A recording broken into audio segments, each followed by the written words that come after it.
जवान फिल्म की कहानी। आजाद शाहरुख खान मुंबई में महिलाओं की जेल का जेलर था। वहां उसने महिला कैदियों के साथ मिलकर एक ग्रुप बना रखा था। उसके ग्रुप में लक्ष्मी, ईराम, कल्की, हेलेना और जाह्नवी नाम की कैदी लड़कियां थीं। एक दिन आजाद अपने ग्रुप के साथ मुंबई की एक मेट्रो को हाईजैक कर लेता है। फिर वो एनएसजी की इंचार्ज नर्मदा से नेगोशिएट करता है और कहता है कि यात्रियों को छोड़ने के एवज में कृषि मंत्री को उसे 40,000 करोड़ रुपए देने होंगे। कैली गायकवाड़ नाम का आदमी वेपन्स का बहुत बड़ा डीलर था। उस मेट्रो में उसकी बेटी आलिया भी थी, इसलिए वह भी आधे पैसे देने के लिए तैयार हो जाता है। जब आलिया आजाद से पूछती है कि यह सब क्यों कर रहे हो, तो आजाद बताता है कि इस पैसे से वह 7 लाख किसानों के कर्ज माफ करवा देगा। जब कैली और कृषि मंत्री की तरफ से पैसे आ जाते हैं तो आजाद सब किसानों के बैंक अकाउंट्स में उस पैसे को ट्रांसफर कर देता है। जाते जाते आजाद आलिया को बताता है कि उसका असली नाम विक्रम राठौर है। इसके बाद आजाद अपनी जेलर वाली जिंदगी में लौट आता है। एक दिन वो नर्मदा से मिलता है। नर्मदा और आजाद एक दूसरे को पसंद करने लगते हैं और एक दिन शादी कर लेते हैं। इसके बाद आजाद अपनी गैंग के साथ हेल्थ मिनिस्टर को किडनैप कर लेते हैं। वे सरकार से मांग करते हैं कि हॉस्पिटल्स में बढ़िया इंफ्रास्ट्रक्चर दिया जाए, क्योंकि इंफ्रास्ट्रक्चर और ऑक्सीजन सिलेंडर की कमी से बहुत से बच्चों की जान चली गई थी।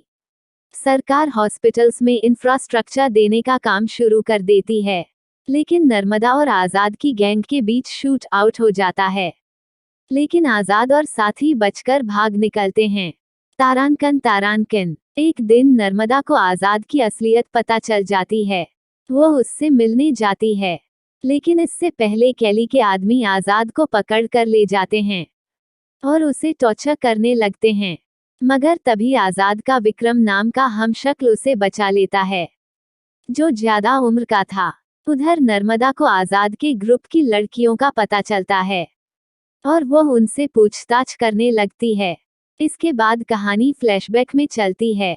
साल 1986 में विक्रम भारतीय सेना में एक कमांडो था। एक दिन टेररिस्ट्स आक्रमण करके 40 भारतीय जवानों को मार देते हैं। इसका बदला लेने के लिए विक्रम को अपने रेजिमेंट के साथ भेजा जाता है। वे सब टेररिस्ट्स को मार गिरते हैं, लेकिन विक्रम के बहुत से साथी मारे जाते हैं, क्योंकि उनके वेपन्स खराब थे। ये वेपन्स कैली ने ही सप्लाई किए थे। विक्रम कैली की शिकायत कर देता है, लेकिन कैली विक्रम को केस वापस लेने के बदले मोटी रिश्वत की पेशकश करता है।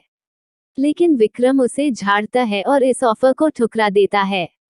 लेकिन रात को कैली के गुंडे विक्रम और उसकी पत्नी ऐश्वर्या पर हमला कर देते हैं।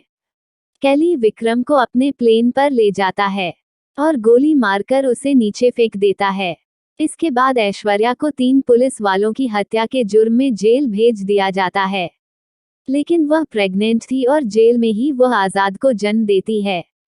जब आजाद 5 साल का था तो ऐश्वर्या उससे कहती है कि अपने पिता विक्रम को निर्दोष साबित करे और उन पर हुए जुल्म का बदला ले। इसके बाद ऐश्वर्या को फांसी की सजा दी जाती है और विक्रम को देशद्रोही घोषित किया जाता है। इसके बाद कहानी में नया मोड़ आता है। वास्तव में विक्रम जिंदा बच गया था। उसे कुछ आदिवासी लोगों ने अपने साथ रख लिया था, लेकिन कैली के हमले से उसकी याददाश्त जा चुकी थी। अब 30 साल बाद विक्रम को आजाद के बारे में पता चलता है, जो रॉबिनहुड स्टाइल में देश की सेवा कर रहा था। तारांकन। कहानी फिर से आज के समय में आ जाती है।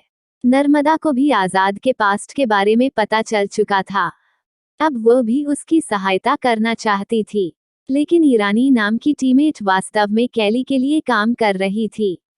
वो अपने गुंडों के साथ नर्मदा और आजाद ग्रुप पर हमला कर देती है। तभी आजाद वहां पहुंच जाता है और भगदड़ के दौरान ईरानी मारी जाती है, लेकिन इस हमले में आजाद की दोस्त लक्ष्मी भी शहीद हो जाती है। एक दिन इलेक्शन आते हैं और कैली भी चुनाव में खड़ा था। आजाद अपने ग्रुप के साथ उसके काफिले पर हमला करता है और उसके पैसों से भरे कंटेनर चुरा लेता है। कैली उस पैसे से वोट खरीदने वाला था। साथ ही आजाद इलेक्शन में इस्तेमाल होने वाली वोटिंग मशीन्स को भी अपने कब्जे में ले लेता है।